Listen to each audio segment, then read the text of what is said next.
Valentine's ഡേക്ക് മുൻപ് തന്നെ നമ്മൾ വാലൻറ്റൈൻസ് ഡേ ആഘോഷിച്ചു കേട്ടോ. സത്യം പറഞ്ഞാൽ ഇന്ന് നമുക്ക് രണ്ടുപേർക്ക് ലീവൊന്നും ഉണ്ടായിരുന്നില്ല. അപ്പോൾ ഓൾറെഡി നമ്മൾ ഒരു ദിവസം പുറത്ത് പോകാമെന്ന് പ്ലാൻ ചെയ്തിട്ടുണ്ടായിരുന്നു. അങ്ങനെ ഞങ്ങൾ 3 പേരും കൂടെ നമ്മുടെ കോട്ടപ്പുറത്ത് പോയി കേട്ടോ. പ്രത്യേകിച്ച് വലിയൊരു പ്ലാൻ ഇല്ലാത്തതുകൊണ്ട് തന്നെ നമുക്ക് കുറച്ച് നേരം ഒന്ന് സ്പെൻഡ് ചെയ്യാൻ പറ്റുന്ന ഒരു സ്ഥലം എന്ന് പറയുന്നത് കോട്ടപ്പുറത്താണ് കേട്ടോ. അപ്പോൾ അവിടെ അത്ര ക്രൗഡഡ് ഒന്നുമല്ല. അപ്പോൾ ലോയിക്കൊന്ന് ഓടി നടക്കാനുള്ള ഒരു രീതി അതൊക്കെയാണ് വിചാരിച്ചത്. പിന്നെ എന്തെങ്കിലും ചെറുതായിട്ടൊന്ന് ഫുഡ് കഴിക്കണം, അതായിരുന്നു ഞങ്ങളുടെ പ്ലാൻ. അങ്ങനെ ഞങ്ങൾ കോട്ടപ്പുറത്ത് എത്തിയിട്ടോ. അത്യാവശ്യം നല്ല വെയിലുണ്ടായിരുന്നു, തണലുണ്ടായിരുന്നു, അങ്ങനെ ഒരു ടൈമായിരുന്നു കേട്ടോ. പിന്നെ വലിയ ക്രൗഡഡ് ആയിരുന്നില്ല. പിന്നെ നമുക്ക് നല്ല പോലെ ടൈം സ്പെൻഡ് ചെയ്യാൻ പറ്റും കേട്ടോ അവിടെ. എനിക്ക് അധികം ക്രൗഡഡ് അല്ലാത്തതുകൊണ്ടും ക്രൗഡഡ് ആവാൻ സമയമാവുന്നുണ്ടായിരുന്നില്ല കേട്ടോ.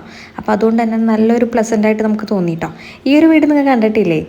നമ്മുടെ പൊറിഞ്ചുമറിയം ഫിലിം എടുത്ത വീടാണ്. ഭൂരിഭാഗം പേർക്ക് അറിയാം. എന്നാലും ഞങ്ങൾ കുറച്ച് നേരം അവിടേക്ക് നിന്നു കേട്ടോ.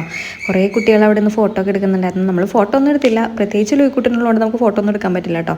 ഞാൻ ഒരുവിധം ഫോട്ടോ എടുത്തത് തന്നെ അവനെ പിടിച്ച് ഓടി നടന്നിട്ടൊക്കെ തന്നെയാണ്. വന്ന പാടെ ഒരു വീഴ്ചയൊക്കെ അവിടെ നമ്മൾ വീണായിരുന്നു കേട്ടോ. എന്നാലും കുഴപ്പമില്ലാന്ന് ചോദിച്ചിട്ട് നമ്മൾ നടന്നു. പിന്നെ ഞങ്ങൾ പോയത് അവിടെ തന്നെയുള്ള ഓൾഡ് സ്കൂൾ ടീയിലാണ് കേട്ടോ. അപ്പോൾ മുൻപ് ഞാൻ ചെറായിൽ ഓൾഡ് സ്കൂൾ ടീയിൽ പോയിട്ടുണ്ടായിരുന്നു കേട്ടോ. അവിടെ നിന്ന് ഞാൻ കോൾഡ് കോഫി കുടിച്ചായിരുന്നു. അന്ന് എനിക്ക് ഭയങ്കര ഇഷ്ടം കേട്ടോ. അങ്ങനെ ഒരു പ്രതീക്ഷയിലാണ് ഞാൻ ഇവിടെ വന്നിട്ട് അത് ഓർഡർ ചെയ്തത്. പിന്നെ ഞങ്ങൾ വാങ്ങിയത് 2 കട്ട്ലേറ്റ് വാങ്ങിയായിരുന്നു കേട്ടോ. നല്ല രസമുണ്ടായിരുന്നു. നമ്മുടെ നോർമൽ കട്ട്ലേറ്റിൻ്റെ പോലെയല്ല, എന്നാലും പ്രത്യേകിച്ച് എന്തോ ഒരു സാധനം അതിലുള്ള പോലെ ഒരു ഫീൽ ചെയ്തു കേട്ടോ. എനിക്കിഷ്ടമായി ആ കട്ട്ലേറ്റ്. പിന്നെ നമ്മൾ വേറൊരു ഫ്ലേക്സ് ഓർഡർ ചെയ്തിട്ടുണ്ടായിരുന്നു കേട്ടോ. അത് ഐറിഷ് എന്തോ ആയിരുന്നു, അത് എനിക്ക് കറക്റ്റ് ഓർമ്മയില്ല. ഇത് നല്ല ടേസ്റ്റ് ഉണ്ടായിരുന്നു കേട്ടോ. ഇതെനിക്ക് നല്ല ഇഷ്ടമായി. ആക്ച്വലി ഞാനിത് കോൾഡ് കോഫിയാണെന്ന് വെച്ചിട്ടാണ് ഞാൻ ആദ്യം കുടിച്ചു തുടങ്ങിയത്. പക്ഷേ ഇതായിരുന്നു കോൾഡ് കോഫി.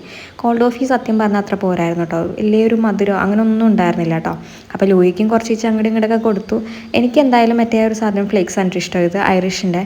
അത് നല്ല ടേസ്റ്റ് ഉണ്ടായിരുന്നു. ഞാൻ പ്രത്യേകിച്ച് ഒരു കോഫിയും അതേപോലെ തന്നെ ചോക്ലേറ്റൊക്കെ നല്ല ഇഷ്ടമുള്ള ഒരാളാണ്. അപ്പോൾ അങ്ങനെ ഒരു ഇഷ്ടമുള്ള ഒരാൾക്ക് ഈ സംഭവങ്ങൾ നല്ല ഇഷ്ടമാകും കേട്ടോ. അത്യാവശ്യം റേറ്റും ഉണ്ട്. പക്ഷേ കോൾഡ് കോഫി വളരെ എനിക്കൊരു മോശമായിട്ടാണ് തോന്നിയത്. അങ്ങനെ ഞങ്ങൾ അവിടെ നിന്ന് കഴിച്ചിട്ട് പുറത്തേക്കൊക്കെ ഇറങ്ങി. കുറേ നേരം ലൂയിക്കുട്ടനെയും കൊണ്ട് അവിടെ ഇവിടെയൊക്കെ ആയിട്ട് നടന്നു കേട്ടോ. 2-3 ഫോട്ടോ ഒക്കെ അവൻ്റെ ഇരുത്തിയിട്ട് ഇരിക്കുന്ന രീതിയിൽ ഇരുത്തി ഫോട്ടോ എടുത്തു. സത്യം പറഞ്ഞപ്പോൾ നടന്നു തുടങ്ങിയായിരുന്നു ഒരു സ്ഥലത്ത് ഇരിക്കുന്നില്ല കേട്ടോ. പിന്നെ നമ്മുടെ പറൂര് കിട്ടുന്ന വൈദ്യരുടെ കാന്താരി മുട്ട പോലത്തെ ഒരു സംഭവം ഇവിടെ ഉണ്ടായിരുന്നു കേട്ടോ. അപ്പോൾ അതും കഴിച്ചു.